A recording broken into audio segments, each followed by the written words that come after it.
감사합니다. 저는 대외경제정책연구원에 근무하고 있고요.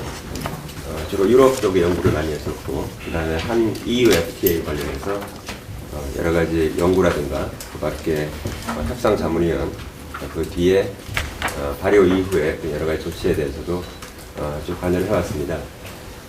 오늘 이제 주제가 농정, 개방농정 패러다임의 전환, 트럼프 이후에 우리의 농정은 어떻게 될 것인가, 이런 문제에 대해서 논의를 하는 자리인 것 같고요. 지금 현재 시점이라는 것이 한 EU FTA가 잠정 발효된 지가 5년이 지났습니다. 작년 7월 1일이니까 이제 거의 6년 가까이 돼가지고요. 그 다음에 올 3월 15일이면 또 한미 FTA의 전면 발효된 지 5년 지났고, 이렇게 이제 이 5년이라는 게 굉장히 중요합니다. 왜냐하면은 그 대부분의 상품 양어라고 하는 것이 5년이 지나면 되게 완성이 돼서 무관세로 많이 수입을 하고 있고요. 또 서비스 분야에서도 되게 보면 이제 그 개방을 유보하고 있다가 한 5년 지나면은 합의된 정도의 그 개방을 하는 그런 시점이기 때문에, 그래서 이제 한 5년 정도가 5년이 대응 시점이 굉장히 중요하다, 이런 말씀을 드리고 싶고, 그래서 지금 현재 상황이 꼭 트럼프뿐만이 아니라 할지라도 FTA와 관련해서 우리나라의 FTA 정책에 대해서 한번 리뷰할 그런 적절한 시점이라고 생각하고 있고요. 또 통상절차법에서 우리가 이제 처음에 영향평가를 이제 하고, 현재 우리나라는 FTA라든가 이런 개방 정책에 대해서 제일 처음에 저희 연구원을 중심으로 해가지고 타당성 평가를 피지빌리티 스터디 먼저 하고요. 그에 따라서 이제 협상 절차에 따라 전략을 세우고 협상을 한 다음에 일단 양화안이 완성되고 서로 합의되고 정부안이 완성되고 나면은 국회에 제출하기 전에 이제 영향평가를 합니다. 영향평가를 하고, 그 다음에 발효 후 5년 뒤에 이행 상황을 평가해서 과연 어떻게 바뀌었는가 이런 걸 보고 있습니다. 그래서 저희가 이제 주로 제일 처음에 하는 피지빌리티 스터디는 협상이 시작되기 전에 아주 초기 하는 것이기 때문에 여기서 상정하고 있는 것은 굉장히 아주 구체적이지 않습니다. 그래서 주로 이제 그 영향평가, 협상이 되고 나서 합의가 된 다음에 합의안을 가지고 하는 그 영향평가와 발효 5년 후에 이행 상황평가, 이 두 가지를 통해 가지고 FTA 정책을 수정, 보완하는 이러한 방식을 취하고 있다는 말씀을 드리겠습니다. 자, 그러면 현재 이제 5년이 지난 한미 FTA 같은 경우는 현재 이행 상황 평가가 진행이 되고 있는 상황이고요. 한미 FTA 같은 경우는 아직 이제 5년이 안 됐기 때문에 올해 중으로 협상에 대한 협정에 대한 이행 상황 평가가 이제 진행이 될 겁니다. 이렇게 말씀드리고 싶겠습니다. 두 분 발표문을 잘 들었습니다. 두 분 발표문이 주로 이제 트럼프 이후의 트럼프 정책이라든가, 그다음에 우리나라의 그 한미 FTA에 대한 어떤 리뷰, 그다음에 농업 분야에 대해서 현재 상황에 대해서 말씀해 주셨는데요. 일단 저는 그렇기 때문에 한미 FTA에 대해서 간략하게 좀 말씀을 드리고, 일반적으로 우리나라의 그 통상 정책이라든가 농정에 대해서 말씀드리겠습니다. 제 유인물에 보시게 되면 1페이지에 나와 있는 표가 뭐냐면, 현재 한미 FTA 발효 5년 후 현재 상황에서 한국이 유럽연합에 대해서 현재 양호하고 있는 상황입니다. 보시게 되면 농업의 62.5%가 현재 개방되어 있고요. 품목수입니다. 수산업은 67.2%, 한 3분의 2 정도가 현재 무관세로 들어오고 있습니다. 다음 제조업 같은 경우는 99.5% 되어 있습니다.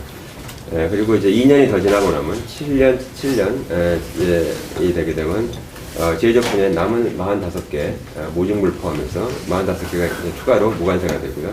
그리고 농업과 수산업에 있어서는 7년, 10년, 또 10년 초과 20년까지 양화 제외되는 품목까지 해서 그렇게 다양한 방식으로 현재 점차적으로 개방되는 수준이다, 이렇게 말씀드릴 수 있고요.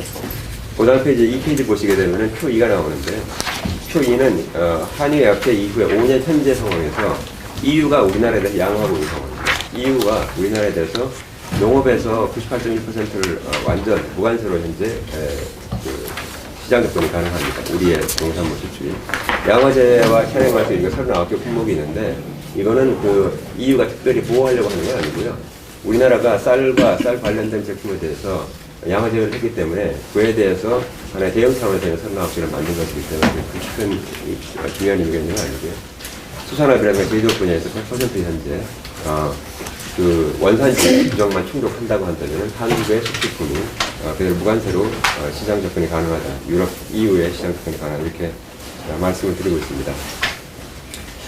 그래서 현재 상황을 봤을 때는 이제 그럼 한 5년 지난 뒤에 현재 한미 FTA 이후에 어떤 그 상황인가 봤을 때 앞서 그 이행 교수님께서 뭐 잠깐 그냥 그 언급을 하셨는데 지금 한미 FTA 같은 경우는 우리나라가 그 전에 한 대미 무역 수지나 그 흑자가 한 100억 불 뭐 이렇게 나오다가 요새 한 300억 불 이상 그렇게 나오고 특히나 이것이 한미 FTA 바로 이후에 그것이 증가한 현재 그런 상황입니다. 반면에 이제 한미 FTA 같은 경우 그전에 우리가 2007년 6년도 같은 경우 200억 불 이상의 흑자를 보고 있다가 100억 불 정도의 적자로 한 300억 불의 그 스윙이라고 그랬죠. 스윙이 나타난 현재 그런 상황입니다. 그래서 한미 FTA 같은 경우에 우리가 그 200억 불 흑자에서 100억 불 적자로 2014년까지 그렇게 돼 있었고요. 2015년과 2016년에 그 대EU 적자 규모가 좀 감소하고 있는 상황이고요. 특히 하반기 이후로는 빠르게 EU 흑자가 감소하고 있는 현재 그런 상황입니다. 저희가 이 한미 FTA 이후에 이것이 과연 어떤 경제적 효과가 어떻게 되느냐 이걸 한번 살펴보았는데요.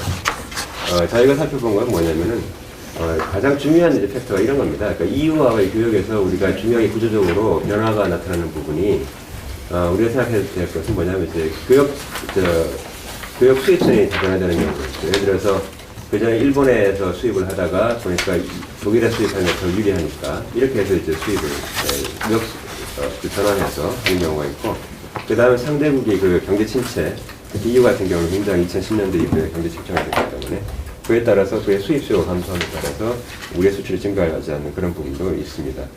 그 이외에 순수하게 FTA 효과로서 FTA에 의해서 그쪽에서 더 경쟁력 있는 산업이 수출이 늘어나서 우리나라의 수입이 더 많이 되는, 즉 수출이 많이 되는, 물론 그런 효과도 있습니다. 그래서 이러저러한 효과가 다 있는데요.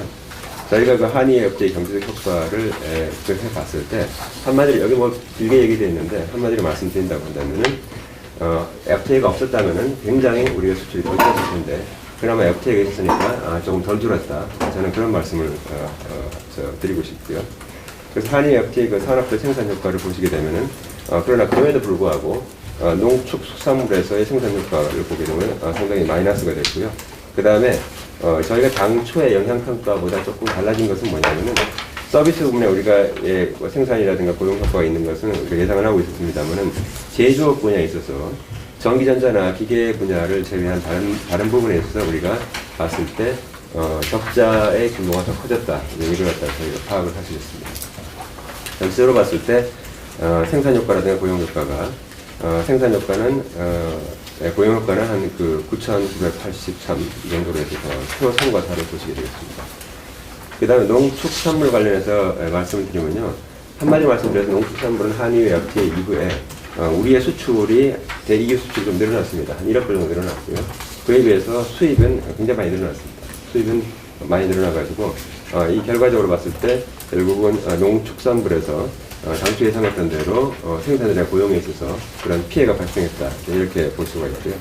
그래서 주로 이제 피해가 발생한 부분이 어딘가를 봤더니 주로 축산업입니다. 축산업이고 주로 이제 돼지 쪽에서 굉장히 양동업에서 피해가 컸는데 이 부분은 이미 능히 예상이 되었던 부분이고요.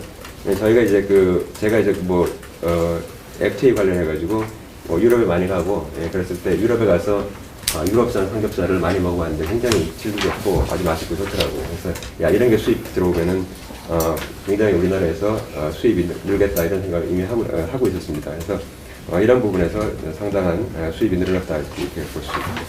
그래서 보완대책 관련해서는 오늘 농림부에서 오셨고 또 농촌경제학원 계시니까 넘어가겠습니다. 그래서 보완대책을 통해 가지고 이렇게 지금 하고 있는데요.